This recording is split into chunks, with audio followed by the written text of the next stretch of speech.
दोस्तों, आज मैं आपको बहुत ही आश्चर्यजनक कहानी सुना रहा हूँ। कहानी को पूरा सुनना और ध्यान से सुनना। अगर आपको हमारी कहानी अच्छी लगे तो प्लीज वीडियो को लाइक जरूर करना। एक समय की बात है, किसी एक नगर में हरिशंकर नाम का एक राजा राज्य करता था। उस राजा के 3 बेटे थे।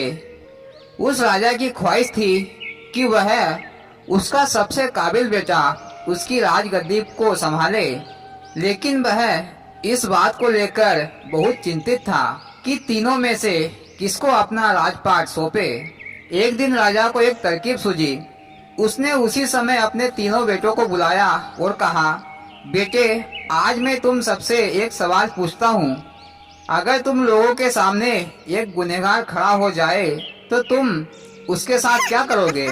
इस बात को सुनकर राजा के पहले बेटे ने कहा, उस अपराधी को सजाए मौत दी जानी चाहिए। वहीं पर दूसरे बेटे ने कहा, गुनहगार को काल कोठरी में बांध देना चाहिए।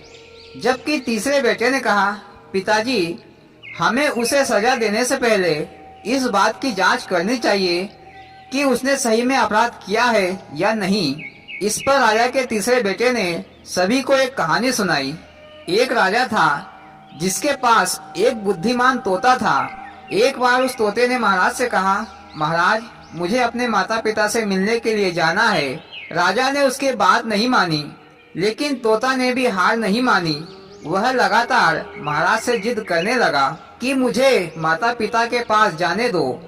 अंत में राजा ने तोते की बात मान ली और कहा, ठीक है, तुम अपने माता पिता से मिलकर आ जाओ, लेकिन वहाँ ज्यादा दिन नहीं रुकना। राजा ने तोता को केवल 5 दिनों की अनुमति दी और कहा, तुम 5 दिनों में अपने परिवार वालों से मिलकर लौट आना। इसके बाद तोता 5 दिनों के लिए अपने माता पिता के पास चला गया।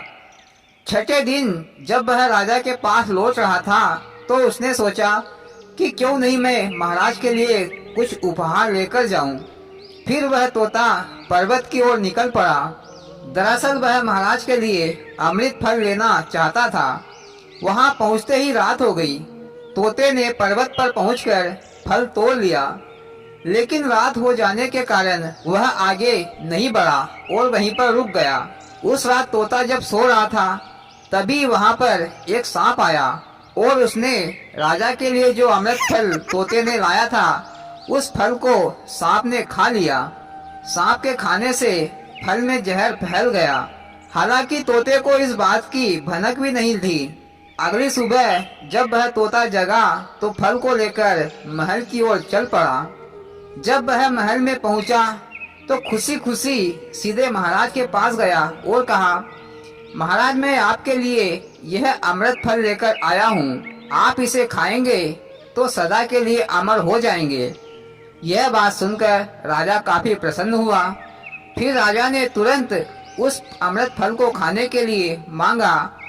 इस पर एक मंत्री ने कहा, महाराज, जरा रुकिए, आप इस फल को बिना जांच किए कैसे खा सकते हो? एक बार देख तो लीजिए कि तोता द्वारा लाया गया फल सही है या गलत। राजा उस मंत्री की बात से सहमत हुआ और कहा कि तुरंत इस फल को एक कुत्ते को खिलाया जाए।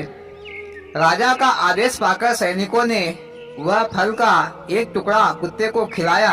फल को खाते ही कुत्ते की मौत हो गई।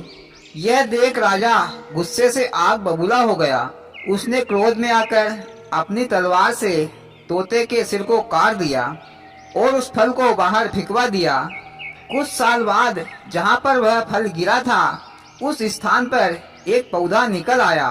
यह देखकर राजा को लगा कि यह उसी जहरीले फल का पौधा है। इसीलिए राजा ने ये आदेश दे दिया कि इस पेड़ का फल कोई भी नहीं खाएगा। कुछ दिनों के बाद एक वृद्ध आदमी उस पेड़ के नीचे आराम करने के लिए रुक गया। उसे भूख भी काफी जोरों की लगी थी। उसने उसी पेड़ के फल को तोड़ा और खाने लगा। फल को खाने के बाद वह बूढ़ा व्यक्ति एकदम से जवान हो गया। राजा ने जब ये देखा तो वह आश्चर्यचकित रह गया। राजा को यह समझ में आ गया कि वह जहरीला फल नहीं था। राजा को अपनी गलती पर बहुत पछतावा हुआ, क्योंकि राजा ने बिना सच्चाई जाने उस तोते को मार दिया था। इसीलिए राजा काफी दुखी हो गया।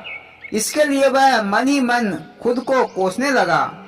इधर तीसरे राजकुमार की कहानी खत्म होने के बाद राजा हरिशंकर ने उसे अपना उत्तराधिकारी नियुक्त कर दिया।